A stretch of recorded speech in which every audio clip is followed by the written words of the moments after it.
एकदासो बनन जात, वो अजामिल का उपाख्यान अभी हम लोग वर्णन कर रहे हैं। वो अजामिल का विषय पहले ब्राह्मण बालक, सब ब्राह्मण का गुण उसमें था। वो ब्राह्मण का गुण जो है उसको बताया गया है, अयं ही सुत संपन्न। ये व्यक्ति जब बालक था, ये जो युवक था, उनको शादी हो गया था, तो सुत संपन्न, सुत का अर्थ होता है वेद का ज्ञान। वेद का नाम है श्रुति, और जो वेद का ज्ञान सुन के लाभ किया है उसको कहा जाता है श्रोत्रियम और श्रुत। जो वेद का ज्ञान सुना है गुरु से, ये सुनने का चीज है। पहले सुने, ये जो हम लोग सत्संग चला रहे हैं, इसका उद्देश्य है कि वेद का जो ज्ञान है उसको आप लोग आ करके सुने। सुनते सुनते ज्ञान लाभ होगा।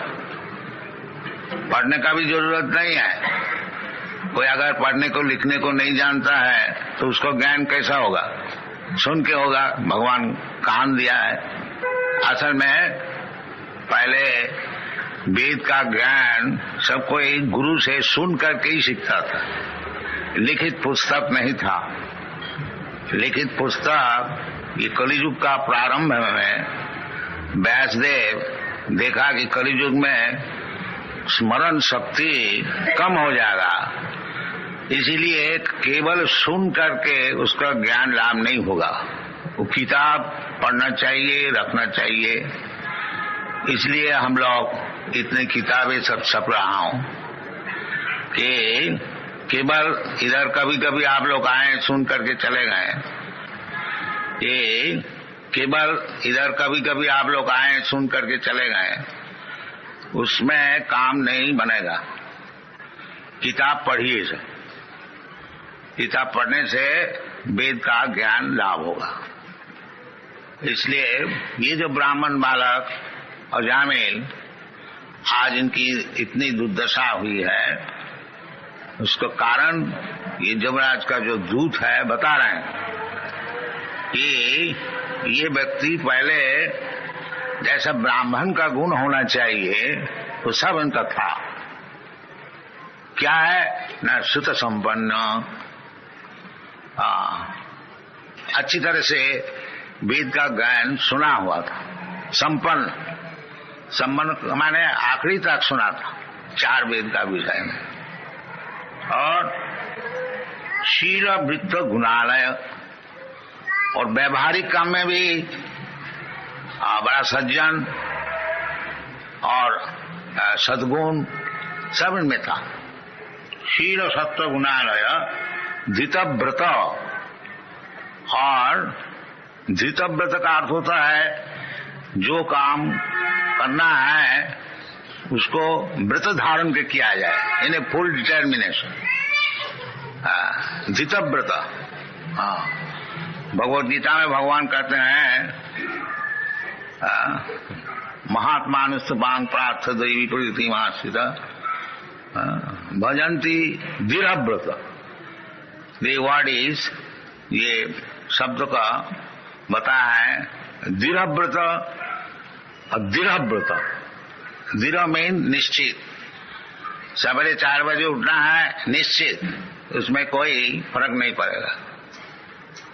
कोई 4 बजे उठा और कोई नहीं उठा, नहीं, रोजाना अवश्य उठना चाहिए 4 बजे।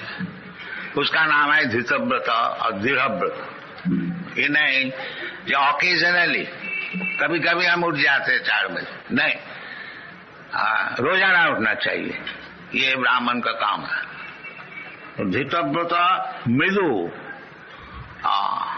बड़ा शांत स्वभाव, दांत, यानी अपना इंद्रियों को दमन करके रखना, ये ब्राह्मण का काम है।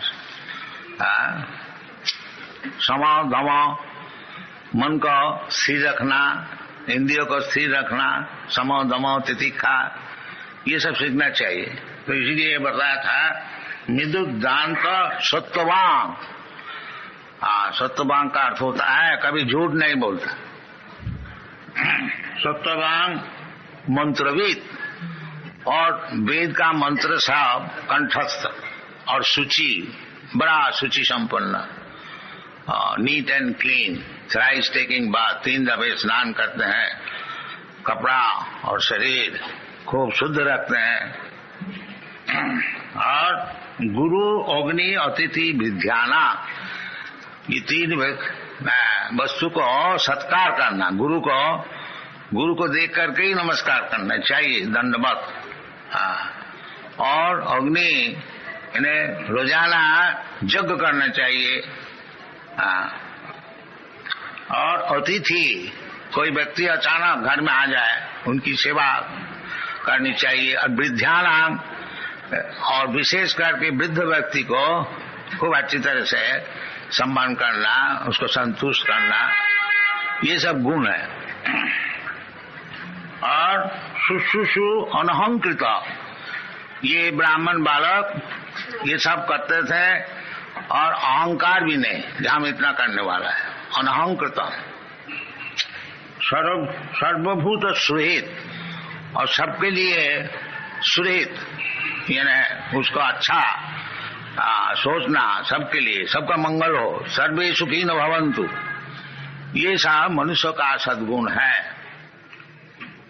साधु, और साधु एक एक शब्द का अनेक बहुत बड़ा लंबा चौड़ा अर्थ है, संक्षेप में आपको बता रहा हूं। तो साधु का अर्थ होता है भगवत भक्त। भगवान जैसे बताया भगवत गीता में, साधु रे वो समन्तव्य। साधु का अर्थ होता है कौन? भजते माम अनन्य भाव, और पीछे सुदुराचारो भजते माम अनन्य भाव, साधु रे वो समन्तव्य। जो कि भगवत भक्त है, भगवत सेवा छोड़ करके और दूसरा काम उनका नहीं है, उसका नाम है साधु। तो ये साधु शब्द भी आया है।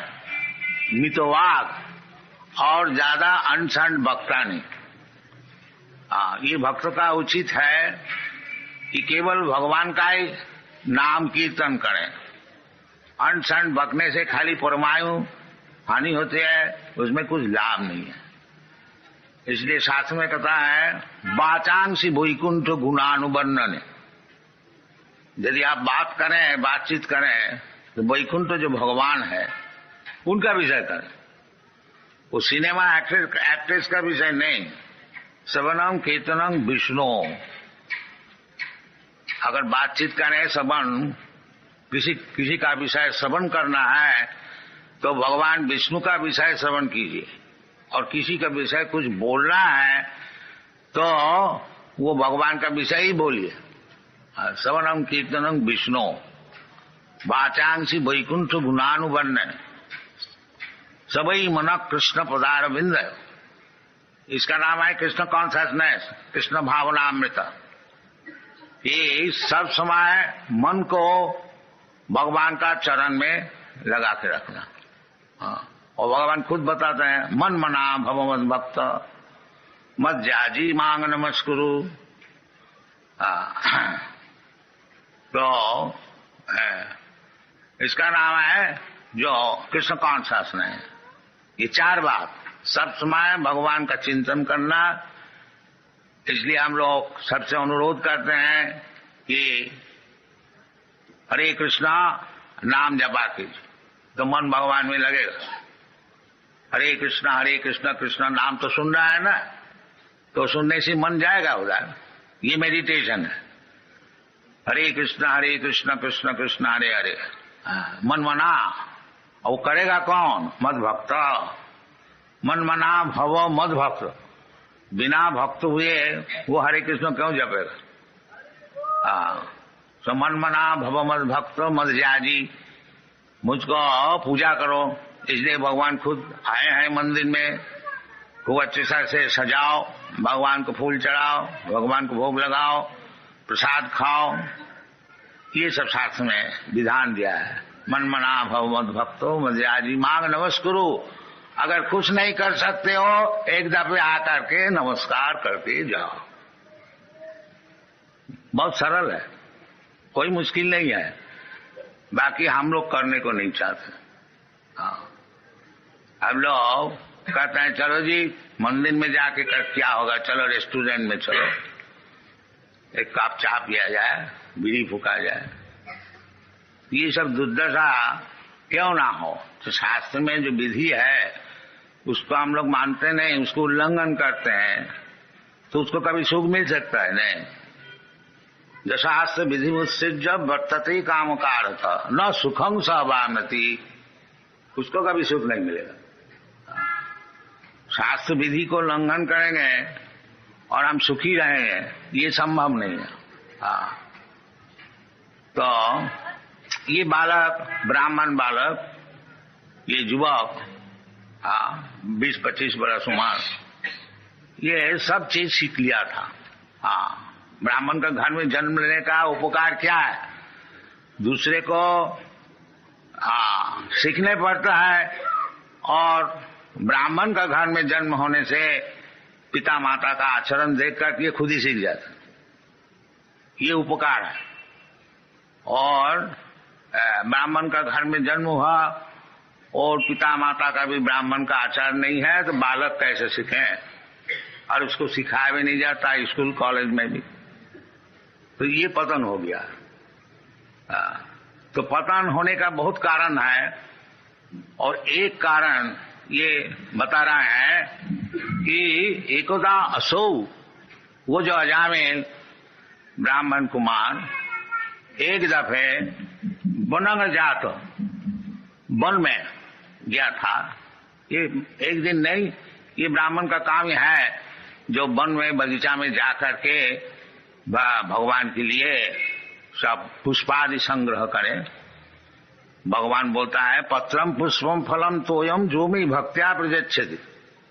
भगवान को अर्चन करने के लिए कोई ज्यादा खर्च नहीं है, जो खर्च कर सके वो खर्च करे खूब अच्छी तरह से, और जिसका पास पैसा है नहीं, खर्च नहीं कर सकता है, उसके लिए भगवान राजी है। जो थोड़ा सा पत्र हमको दो, थोड़ा सा पुष्प हमको दो। भगवान नहीं बोलता है जो हमको ये सोना के थाली में लूची पूरी कचौड़ी लिया कर। भगवान खाने का बहुत है, उनको खाने के लिए कोई अभाव नहीं है। उनको कहते हैं चिंतामणि प्रकर सदमसु कल्प वृक्ष लक्षावृतेषु सुरभिरभिपालयन्तम लक्ष्मी सहस्र शत संभ्रम से भगवान। भगवान की सेवा करने के लिए शत सहस्र हजारों लक्ष्मी, गॉडेस ऑफ फॉर्चून, सब सेवा करने के लिए तैयार। तो भगवान का कुछ अभाव नहीं है।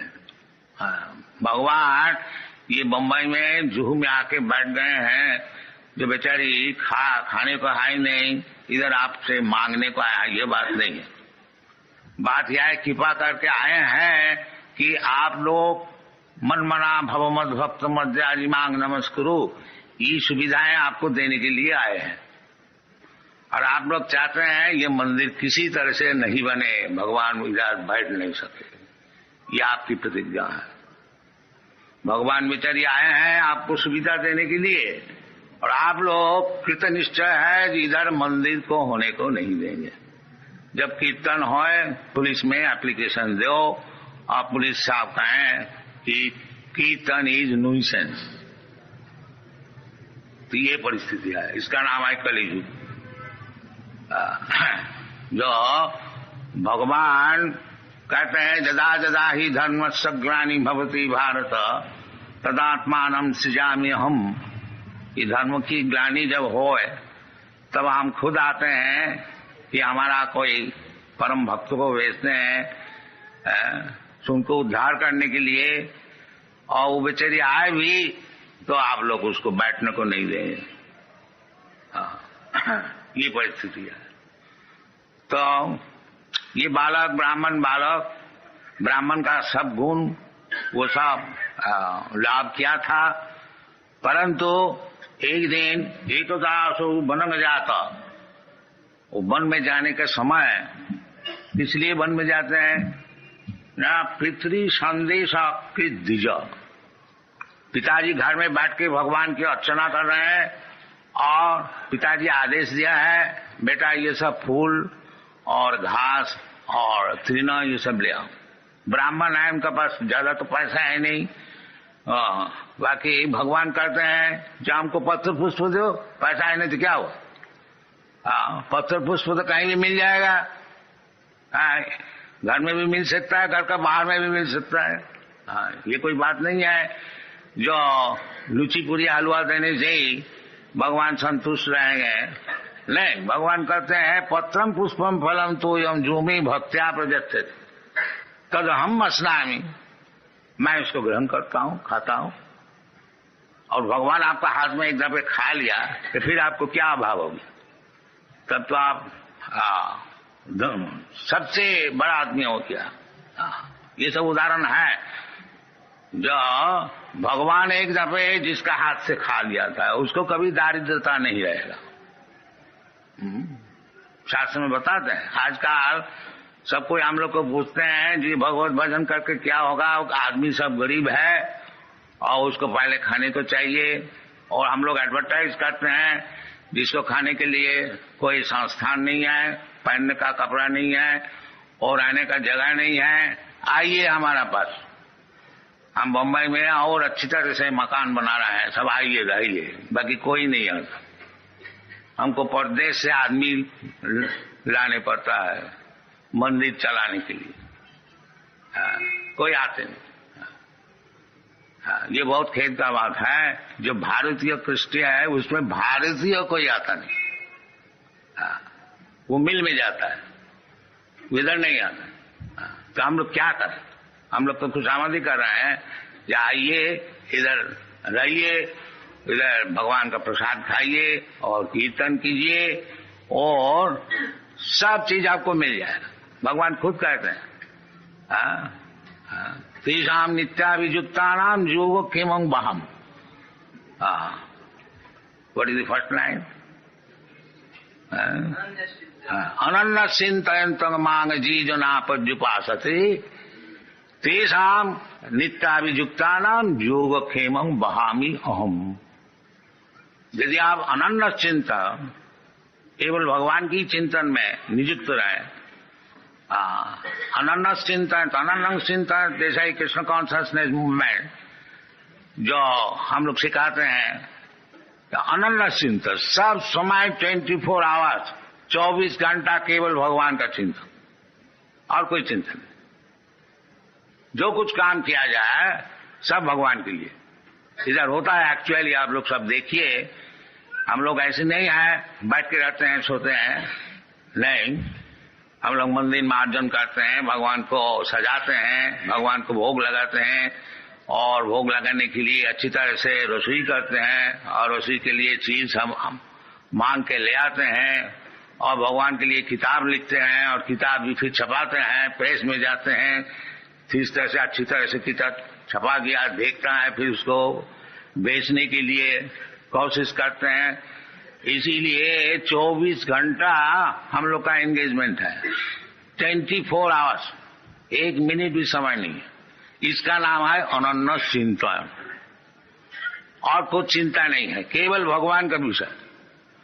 जैसा साधारण व्यक्ति उस सब समय अपना घर गृहस्थी का चिंतन करते हैं, किस तरह से अपना गृहस्थी को पालन किया जाए, किस तरह से लड़का बच्चे को शिक्षण दिया जाए, किस तरह से रुपया उपार्जन किया जाए, ये जैसा उनका चिंतन है, हम लोग का भी ऐसी चिंतन है।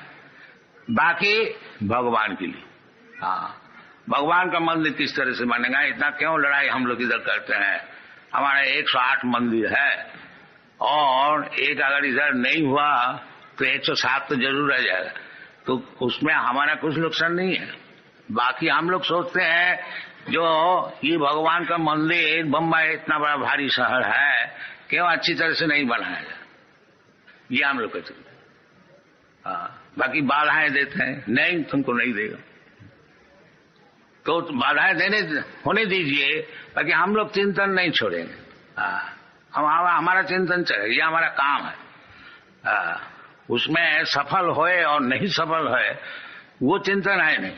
सफल होगा भगवान की इच्छा होगा तो उसे तुम इच्छा होगी तो सफल होगा, और नहीं होगा तो हमारे क्या, भगवान का काम भगवान को करने को नहीं दिया तो उसमें हमारा कोई नुकसान नहीं। तो ये इसका नाम है मन मना मम भक्त। ये इतना प्रयास कौन करेगा अगर भक्त नहीं हुआ? वो लोग छोड़ देगा, मतलब क्यों इतना झंझट में जाए। चलो जी इतना टाइम तो कुछ शेयर मार्केट में स्पेकुलेशन करने से कुछ रुपया पैदा हो जाए। तो ये भक्त ही कर सकता है, मन मना भव मत भक्त। इसलिए भगवान कहते हैं भगवत भक्त, क्योंकि उसका चिंतन सब समय रहेगा और वही सबसे बड़ा योगी है जो भगवान का चिंतन किसी तरह से जेन तेन प्रकार, ये चैतन्य महापुरुष का फिलोसॉफी है, किसी तरह से जेन तेन प्रकार मन कृष्ण निवेश, इसी तरह से मन जो है उसको भगवान का चरण में लगाएगी। ये कृष्ण कॉन्शसनेस फिलोसॉफी। तो हर किसी का काम इधर है, कोई काम आप दीजिए उसमें कृष्ण सेंटर, इसलिए वो मन मना भवमत भक्त, वो भक्त हो गया और मन सब समय भगवान का चरण में उसको लगा रहा। तो उसके लिए भगवान खुद कहते हैं जो इस प्रकार जो व्यक्ति है सब समय हमारा चिंतन करते हैं उसको कोई अभाव नहीं रहेगा। उसका अभाव का विषय है मैं खुद देखूंगा। तेषाम नित्याभियुक्तानाम योगोक्षेमं वहामि अहम। Whatever necessities they have got, Krishna will bring personally. Here, you take it. And actually आप लोग देखिए सब, हमारा 108 मंदिर है सारा दुनिया में और एक एक मंदिर में 50 से कम नहीं 200, 250, 300 तक है भक्त लोग। और समझ लीजिए कितना भक्त है 108 मंदिर में सारा दुनिया में। लंदन में है, न्यूयॉर्क में है, लंदन में 2 है, एडिनबरा में है और लॉस एंजलिस में है, बॉस्टन में है, अमेरिका में 40 है, ऑस्ट्रेलिया में है, कनाडा में है, सब जगह में है। बाकी कोई भी मंदिर में आप लोग जाइए देखिएगा कुछ अभाव नहीं है। योगोक्षेमं वहामि अहम, ये प्रैक्टिकल है, ये थियोरिटिकल नहीं है जो हम लोग धोखा देते हैं, बात बताते हैं। आप जाइए मुंबई में भी देखिए कितना परेशान हम लोग हो रहा है, बाकी हमारा सेवा पूजा चल रहा है। अगर मंदिर बनाने को नहीं भी दे तो हमारा सेवा पूजा तो चल रहा है, उसमें हमारा नुकसान कोई नहीं है। बाकी जो लोग बाधा देते हैं उनको नुकसान होगा, जरूर होगा। ये भगवान कभी सहन नहीं करेंगे। तो ये सब होनी चाहिए भारत में, विशेष करके ये क्योंकि भारतीय संपत्ति है भगवत भक्ति। भगवत भक्ति जो है विशेष करके भारतवर्ष में ही है, इसलिए देवता लोग भी भगवान से प्रार्थना करते हैं कि हमको फिर भारतवर्ष में जन्म दीजिए। इस शास्त्र में भारत भूमि ऐसी है पुण्य भूमि, इधर में जिसका जन्म हुआ है वो स्वाभाविक तौर से ही भक्त होते हैं, उसको जबरदस्ती उसको अभक्त बनाया जाता है। अभी तक जब हम लोग कोई संकीर्तन मूवमेंट किसी शहर में कहते हैं, आप लोग देखा होगा मुंबई में हम लोग वो what is that place, cross मैदान में 2 दफे 3 दफे किया था। तो 30,000 40,000 व्यक्ति सब आते थे। कलकत्ता में किया था, उधर भी यही, हैदराबाद में किया था, मद्रास में किया था। तो अभी तक भगवत भक्ति भारतीय लोग भूला नहीं है, उनको जबरदस्ती भुलाया जाता है। तो भूला नहीं, इसको छोड़ना नहीं, फिर मनुष्य जीवन का असफलता हो जाएगा। ये नहीं, मनुष्य जीवन का सफलता चाहते हैं तो ये भगवत भक्ति अवश्य ग्रहण किया जाए। भगवत भक्ति हीन जाति जपस तप क्रिया अप्राणस्य ही देह समन्नन लोकरंजन। भगवत भक्ति जिसका है नहीं, उनको बड़ा जाति और जपस तप ऑस्टेरिटी तपस्या और क्रियाकांड ये सब कैसी है? दे अप्राण से ही देव सब मन्नन लोकन, जैसा मुर्दा को सजाया जाता है। मुर्दा को सजाने से मुर्दा का क्या लाभ होता? कुछ नहीं लाभ होता, न किसी का लाभ होता। लोक रंजन, एक लोक रंजन है। देखो जी ये मुर्दा को कैसा सजा के ले जा रहा है, आदमी ताली ठोकेगा, देखो जी, पर उसमें लाभ कुछ नहीं है। इसी प्रकार आप खूब बड़ा जाति बन जाइए और बड़ा इंडस्ट्रियलिस्ट बन जाइए, सबको बड़ा बड़ा बन जाइए, और भगवत भक्ति आई नहीं तो वही मुर्दा सजाने के लिए जैसा होता है वो बात। इसलिए भगवत भक्ति नहीं छोड़ना चाहिए। और चाहे ये भगवत भक्ति, ये जो हजामेल पिता का निर्देश अनुसार कहते हैं पितरी संद्री सकृत द्विजो, ये ब्राह्मण का लक्षण है कि पिताजी पूजा में बैठे हुए हैं और पिताजी ऑर्डर दिया है, आज्ञा जो बेटा थोड़ा फूल फल ले आओ और भगवान को सेवा में लगाएंगे। और द्विज, ये द्विज का काम है। आदाय तत्व आवृत्य फलो पुष्प समित कुशान, और पिता का निर्देश अनुसार वो बालक फल फूल और समित यानी कुश ये सब लेकर के आ रहे थे वन से। और रास्ता में क्या देखा है कि ददर्शा कामिनं कश्चित्, एक कामी पुरुष को देखा। कामी माने शूद्र, शूद्र होता है कामी, और ब्राह्मण होता है संयमी, काम को संयमन करते, समाओ, समाओ दमाओ। अगर कोई व्यक्ति लास्टी डिजायर को दमन नहीं कर सकता है वो शूद्र। और जो दमन कर सकता है वो ब्राह्मण है, वो स्वामी है, वो गोस्वामी है। स्वामी का अर्थ होता है मालिक, गोस्वामी का अर्थ होता है जो इंद्रिय का मालिक। साधारणतः इंद्रिय का दास होता है। जीवा है एक इंद्रिय, वो बोला जी एक बीड़ी हमको दीजिए, जीवा सूख गया है तो इसी वक्त बीड़ी देनी चाहिए। तो इसका माने मैं जो है जीवा का दास है।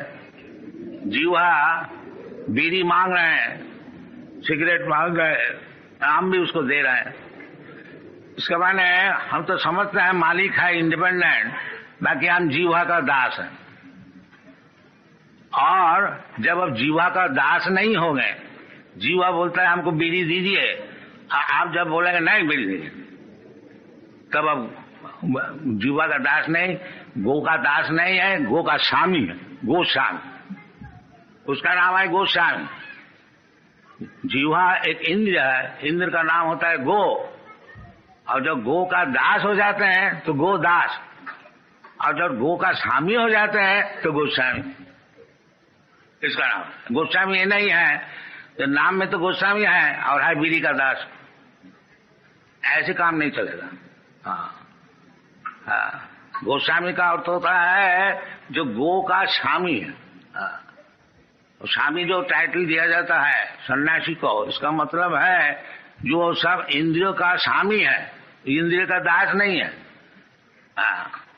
इसी प्रकार कहते हैं आदाय तथा फल पुष्प ददर्श कामिनं कश्चित्, कामिनं लस्टी मैन, दैट मीन शूद्र। एक शूद्र को देखा, कामिनं क्वचित् शूद्रं, शूद्र बता दिया, सह क्वचित् शूद्रं सह उजिष्या पित्या च मधुमौरेयं मदा घूर्णित नेत्र। देखा जो एक औरत शूद्रा ने दोनों ही शराब पिया था, मद घूर्णिता, मद का अर्थ होता है शराब, और उसमें ब्रेन पजल हुआ गया था, मद घूर्णिता। इत्याच मधुमौरेयं मदा घूर्णित नेत्र, आग भी घूम रहा था, बहुत अच्छी तरह से पिया हुआ था शराब।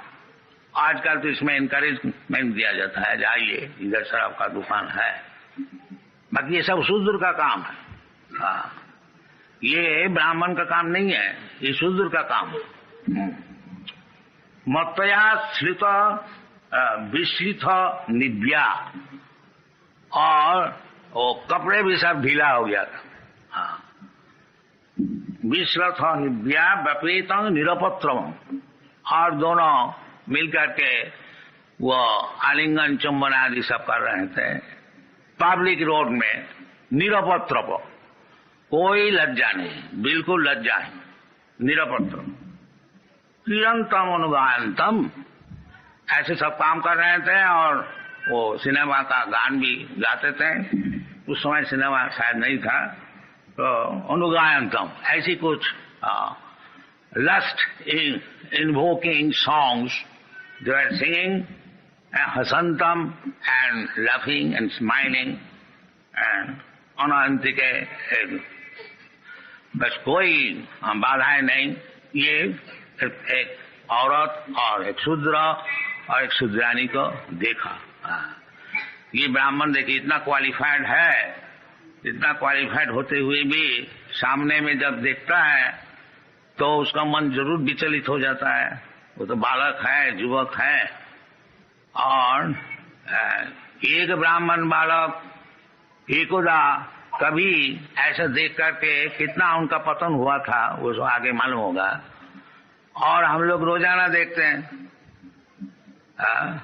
अगर रास्ता में नहीं है, रास्ता में भी है, और उसको तस्वीर सिनेमा में भी दिखाया जाता है, तो किस तरह से युवक वो अपना ब्राह्मण धर्म में प्रतिश्रुत रहेगा, असंभव है। एक दफे देख करके अजामिल का कितना पतन हुआ था। वो फिर चोर बन गया, डाकू बन गया, ठग बन गया, और जो कुछ होने का था उसका सब हुआ था। और एक दफे देख करके एक शूद्रानी को आलिंगित देख करके, और हम लोग रोज देख रहे हैं सिनेमा में, तो हमारा कितना पतन हुआ है और होने वाला है वो आप लोग थोड़ा समझ लीजिए। हाँ, ये कलियुग है, इसलिए ये जो भारतीय कृष्टि वैदिक सभ्यता, इसको साधारण तौर से रक्षा करना बहुत ही मुश्किल है। इसलिए कलियुग जैसा बीमार है ऐसा दवाई भी है। ये शास्त्र में ऐसा बताया है, जो कलियुग जो है ये दोष का निधि है, समुद्र है दोष का, इतना दोष है। ये भागवत में 12वें स्कंद में बताया गया। तो इसके लिए दवाई क्या है, दवाई भी बताया। वो क्या चीज है? कलौ दोष निधि राजन अस्थि जी को महान गुण। वो क्या चीज है? कलौ दोष निधि राजन अस्थि जी को महान गुण।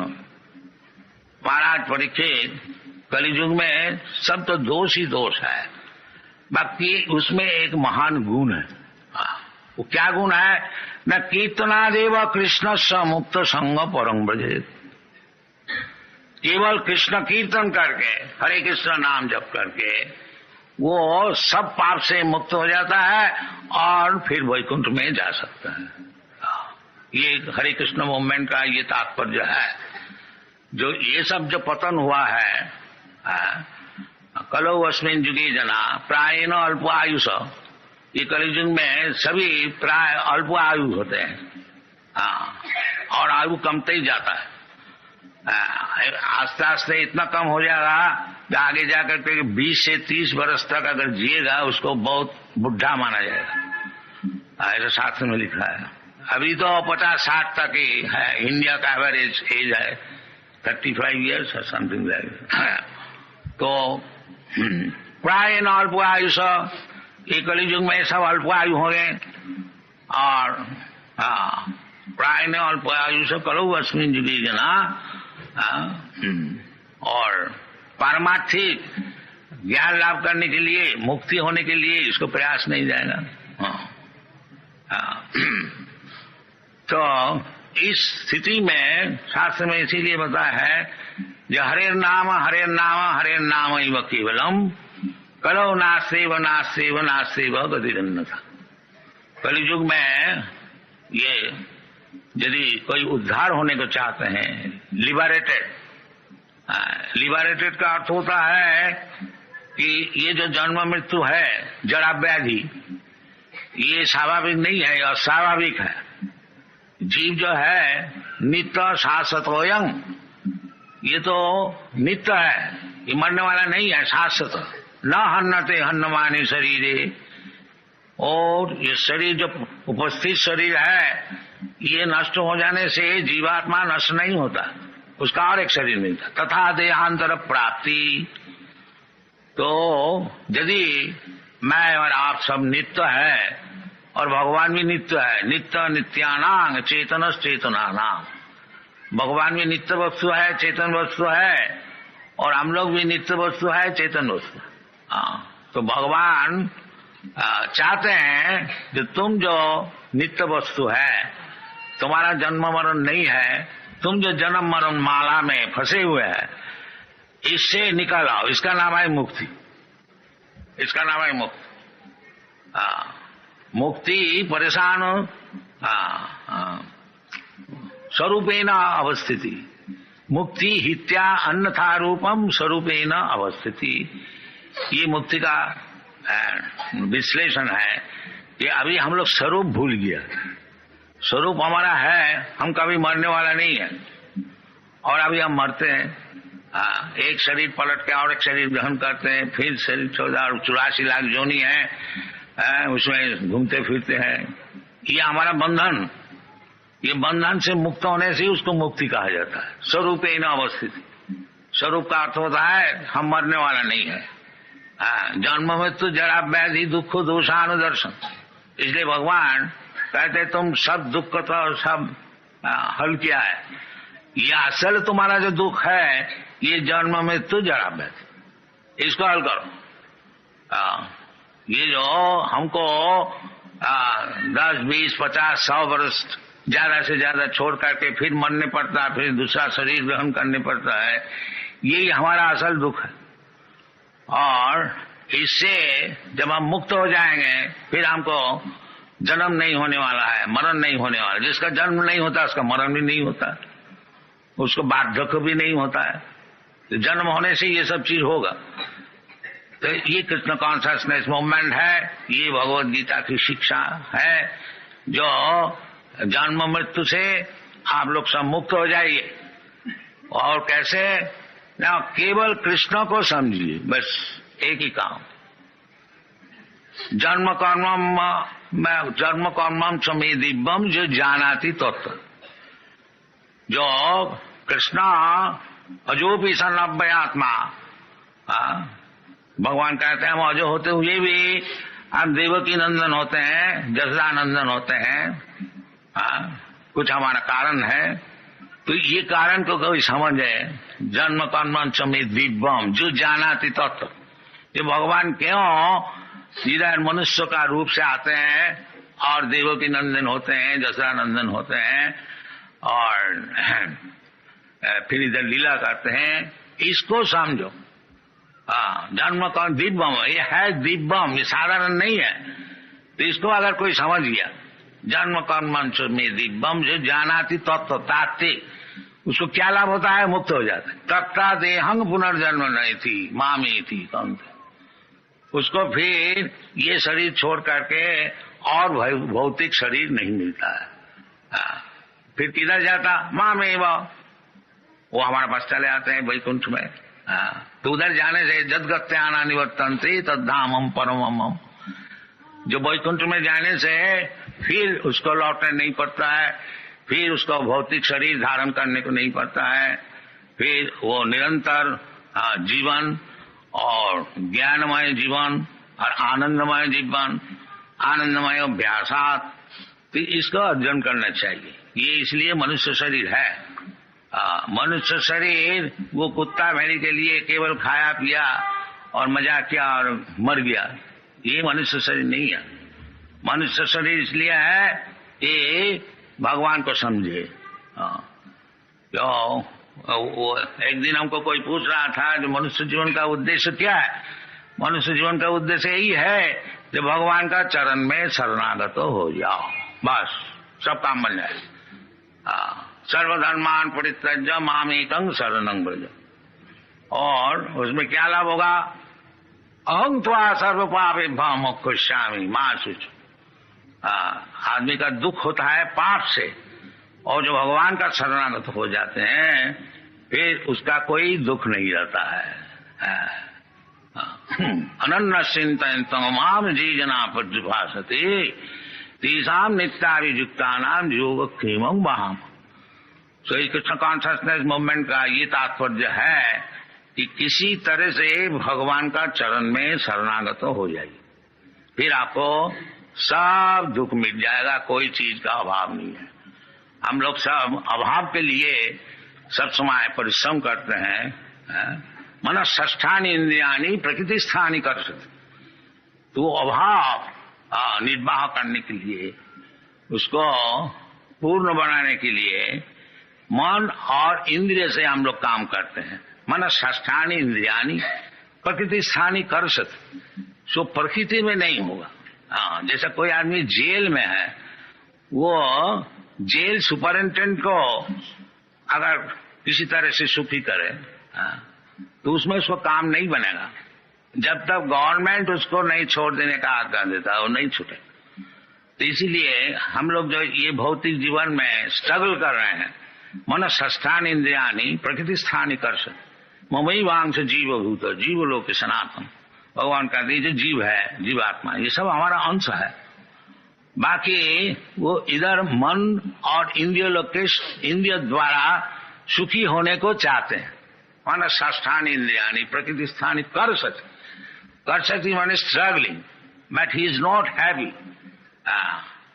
बाकी वो हैप्पी कैसे होगा कि अपने बुद्धि से स्ट्रगल करके सुखी होने की जो चेष्टा चल रही है वो उसमें नहीं हो। तो फिर कैसे होगा? न भोक्तारम जगतवसाम सर्वलोक महेश्वरम स्वेदम सर्वभूतानाम ज्ञाता माम शांति।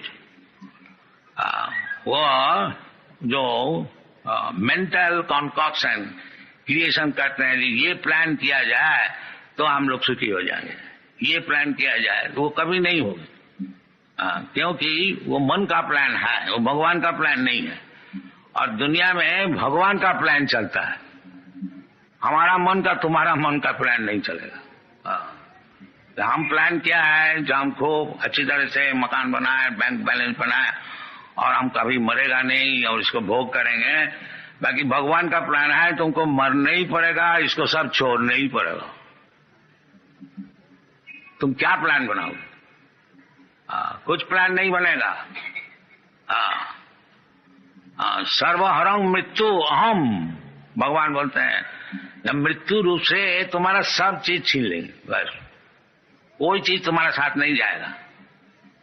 बस ऐसी आए हो ऐसी जाओगे, एक शरीर लिया था अभी और एक शरीर मिलेगा, बस ये प्लान है हमारा।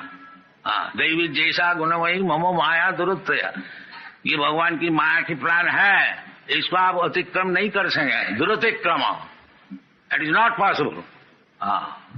You may try your best struggle but it is not possible.